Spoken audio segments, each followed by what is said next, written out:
So let's start with a few logistics here. My office is located in TBEB, room 314, and my office hours are Tuesdays and Thursdays from 9:30 to 11:30 a.m. These office hours you can either come to my office or you can also come to those office hours virtually via Google Hangout. So I'll be on Google Hangout during that time as well. These office hours will be on a first come first served basis, both virtually and people who are actually in my office. So whoever will just go in the order of whoever arrives there first. Here's also my email address. I would strongly recommend that you attend office hours either in person or virtually. Often you'll have a question, and that question will lead to other questions. We'll get to those additional questions a lot faster if it's either in person or via Google Hangout. Or sometimes there are actually two or three underlying questions that need to get answered before we can get to the question that you have. So definitely take advantage of those office hours and hope to see you there either virtually or in person. Class information, we talked about this already. We're section 1002 or section 2 for short. This is an online course and the material is available via Web Campus or Canvas. And clearly you found that because you're listening to this video. So all of the material will be available there. The textbook we're going to use for this course is called Digital Design and Computer Architecture. And here's the ISBN information. This is the second edition of this textbook. So in this course, we're going to cover chapters 1 through 3 of this textbook. And in later courses, CpE100, CpE300, and CpE404, those courses cover the later chapters of this textbook. This course has weekly homework assignments. They're posted weekly by Tuesday, and they're due the following Tuesday by 12 noon. So make a strong note of that. They're due by 12 noon on Tuesdays. There's no late homework accepted, but I will drop your lowest homework score. Things happen, some technology problem happens or you get sick. I will drop your lowest homework score just for that reason, that those things happen. I would strongly recommend that you don't use that lowest homework score drop. Ideally never. You really want to do all the homework no matter what, because that's basically practice for you to understand the material. But definitely don't use it in the first week, right? Then you don't have that kind of free pass for later weeks. If you don't use that at all, that's even the best, because homeworks, again, are really the way that you can learn it and practice the concepts in the class. So let's talk a little bit about homework and homework strategies. So it's strongly recommended that you start and complete your homework early. Why is this? Well, then you have a chance to work through it completely and get any questions answered before you submit it. And you can also avoid any last minute technical glitches. The internet goes down or something happens to your computer. Get it in early so you don't have to worry about those problems that you can't control as well. Note that will have covered all of the material you need for the homework in the video lectures and the video modules by the time I post it. So you can complete it the day it's posted. And really there's an exponential effect here. With homework, if you don't do the homework or you don't do it completely, don't quite understand it, well, guess what? The next homework's going to be harder because it builds on that prior homework. And now that next homework's harder. Well, not only do you need to learn the new material, but you also need to make up for the material you didn't quite learn or didn't learn in the previous homework. So that's now exponentially harder. The third homework is now even harder. You get to the exam and it gets kind of exponentially harder. It works the other way as well. Do well on a homework, understand it well, get the questions answered, work through those. Next homework's going to be a little bit easier because you're building on a strong foundation. So really want to be on that second exponential curve where you're doing the homework, you're keeping up with it, you understand the material, you get your questions answered, you figure stuff out, and then move on to the next material and can build on a strong foundation. Each lecture includes at least one quiz. These are time quizzes that help you stay on top of the material.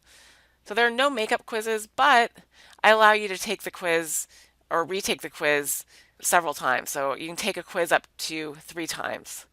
And you can review the material between attempts.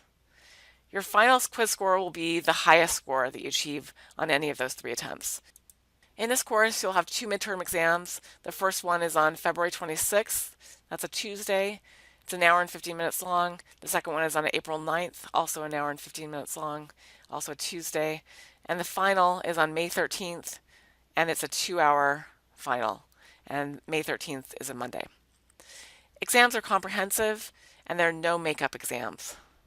So let's talk a little bit about exam logistics. Exams are available for 24 hours on the date of the exam. So they're available on Web Campus, on Canvas, but you can only take the exam for the allotted time within that time period, and it has to be consecutive. So midterm 1 is available, for example, on February 26th from 12 a.m. until 11:59 p.m., but you're only allowed to take it for an hour and 50-minute period. So if I start it at, for example, 7 a.m., I have until 8:15 a.m. to complete the exam. Also note that if you, for example, log in and start taking the exam at 11 p.m. on the date of the exam, you now only have 59 minutes to take the exam instead of the hour and 15 minutes you would have had you started earlier. Some other exam logistics are that you may not use any resources other than the exam on Web Campus, Canvas, blank paper, a pencil or pen, and a Boolean axioms and theorem sheet. A good rule of thumb is anything you wouldn't be able to do in an in-class exam, you're also not allowed to do it during the online exam. For example, this is not all-inclusive, but for example, you're not allowed to call or talk to a classmate or anyone else for that matter, look at old homework, search for answers on the internet, etc. You also may not use a calculator or search engine during the exam. Reading assignments must be completed before the video module with which it's listed. So it's listed on your syllabus. Listen to these lecture videos, these modules. This is required that you listen to these. In terms of grading, I'll use the regular scale.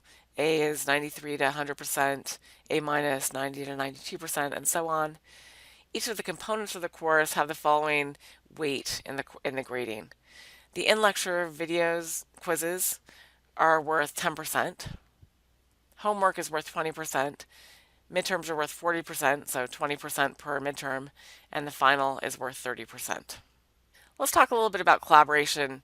Talking with other folks about homework assignments is fine, only after you've tried it yourself. If you talk to someone else, even if you're talking to a tutor or some classmate, and you haven't tried it yourself, you're really doing yourself a disservice.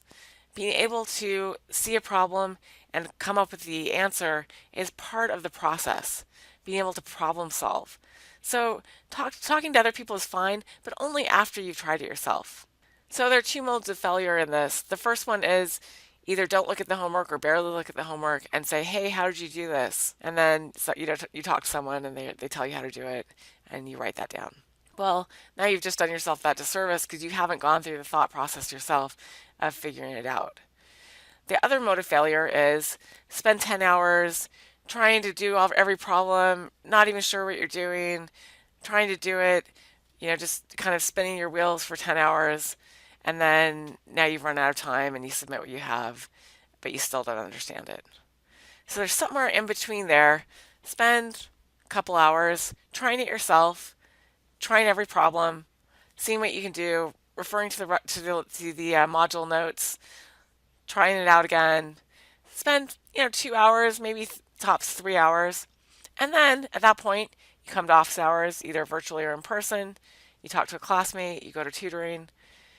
So right in that middle area is the place you want to be. You don't want to not look at it at all and then just ask for help, or struggle for 10 hours just hitting a wall and then being frustrated and running out of time. So try it yourself 2 to 3 hours, and then definitely ask for help. All submitted work must be your own. So even if you've talked with someone else, you may not copy someone else's work. The syllabus is posted on Web Campus, on Canvas. Read it. Many of the non-technical questions that I get throughout the semester could have been answered by reading the syllabus or referring to the syllabus. So first thing I do after finishing this module, read the syllabus. The lectures are presented as videos, and I also post notes on Web Campus.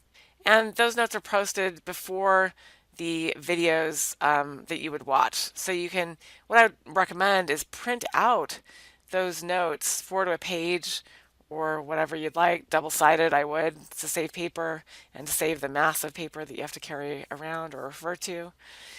Print that out and then write your notes as you're watching the videos. Maybe you're working through some problems that I'm working through.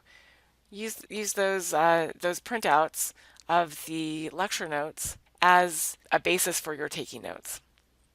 Typically each week I'll post 2 module videos for that week. So note though that the length of each module is different. So even though there may be 2 submodules, they're not equal in length. So the first submodule may be 40 minutes and the second one is an hour and 15 minutes or an hour and a half. Some modules are longer and some are shorter.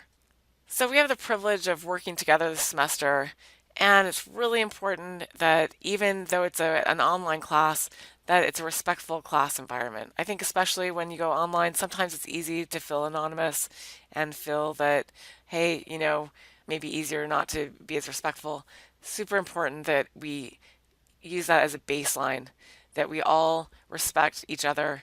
There are no dumb questions. If you have a question, get it answered. Review the modules, the video modules, review the homework solutions.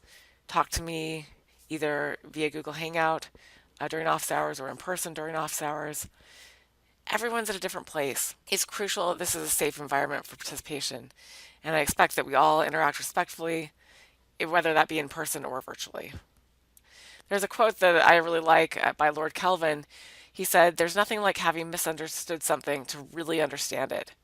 And there's nothing like having seriously misunderstood it to really, really understand it."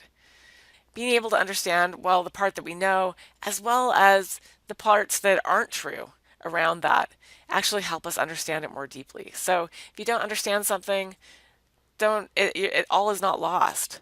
That's part of the process. You're in this class because you are learning something. At first, hey, maybe you don't understand it. Work through some problems, talk to me in office hours, listen to some video modules, and then come back to it. And you'll get to the point where you can turn that misunderstanding into understanding. So let's talk about the workload for this course. This is a 3 credit hour class, and per UNLV policy, each credit hour is worth 3 hours of work per week. So because it's a 3 credit hour class, 3 times 3 is 9, this course is expected on average to have 9 hours of work per week. On average, this will be 3 hours listening to the video modules, so in the virtual lecture, and 6 hours outside of class, studying, doing homework, reviewing the material. Again, let me point out my office hours, 9:30 to 11:30 a.m. on Tuesdays and Thursdays. Use them. Again, you can either visit those in person or via Google Hangout. Again, if multiple people are there, I'll answer questions on a first-come, first-served basis. So remember that I'll post the videos and notes. They'll be posted by at least the Friday evening the week before the module video is assigned. Homework assignments are posted by Tuesday the week before they're due. So you'll have an assignment due on Tuesday. The new assignment will go out that day as well for the following week. Web Canvas also has other useful handouts and course material. I definitely recommend visiting that often, that website often. And here I'll refer you to some policies about academic misconduct, copyright infringement, disability resource center, religious holidays policy, tutoring, the UNLV Writing Center, and Rebel Mail. One part of the syllabus I particularly want to call out is the schedule. This is the last page of the syllabus, and it lists the schedule for the entire semester. The schedule has the weeks on the left column, so week 1 through week 16, and then the final. And it lists the modules, the overall modules that we'll be talking about. Now you can also see the assignment due and the reading due on the right. Those, as well as the midterms and finals in gray, are very important to keep a note of. So again, refer to the last page of the syllabus for this schedule. So I want to give you some hints on how to succeed in CpE100. First thing is to listen to the module videos. And then do your homework. Start and complete it early so you can get your questions answered. You can work it out yourself. You can review the material and then try it again. You can give yourself that time to do that iterative process of any kind of learning. And ask questions. Ask them early. A question that you have now, you're still going to have that in 2 weeks, and now it will underlie some other concept that you now won't be able to understand because you never got that question or that concept understood. So make sure to ask questions, review material until you understand the material, because it does build upon each other. Be organized. Take notes, keep all of your material in the same place. So what's the game plan for this course? Again, as we talked about at the very beginning of this module, this submodule, the purpose of the course is to understand the building blocks of digital devices, including computers. And you'll learn the principles of digital design and use these principles to design increasingly complex systems. So let's overview the main topics. The first module is talking about number systems. And then the second module is about Boolean algebra, so Boolean equations and manipulating those equations, and combinational logic, so digital circuits and how we can start designing those circuits. And then the third module is about sequential circuits,